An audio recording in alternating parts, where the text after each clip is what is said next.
સમાચારમાં આગળ વાત કરીએ તો સુરેન્દ્રનગર વઢવાણ તાલુકામાં કોઠારિયા કેનાલમાંથી LD2 કેનાલ નીકળે છે તેમાંથી જેમાં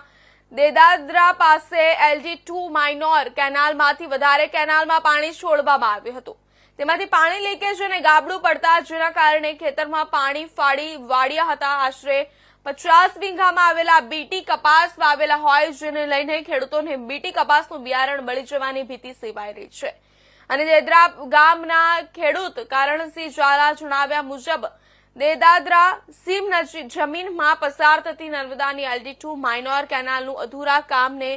લઈ વારંવાર લીકેજ તેમજ ગાબડા પડવા અને ઉભરાઈ જવાના ખાધને ખવતરમાં ભારે નુકસાન થાય છે, જેના કારણે ભારે મુશ્કેલીનો સામનો કરવો પડી રહ્યો છે। અને નર્મદા વિભાગને કેનાલને સાયફન સાફ કરવા માટે અનેકો વાર લેખિત અને મૌખિક રજૂઆત કરવામાં આવી હતી, તેમ છતાં નર્મદા વિભાગ દ્વારા કોઈ જાતની કાર્યવાહી કરવામાં ન આવી હતી, જેના કારણે આજે દેદાદરા ગામ સીમમાં આવેલી LD2 સબ માઇનોર કેનાલમાં મસમોટું ગાબડું પડ્યું હતું, જેના કારણે લીટર પાણી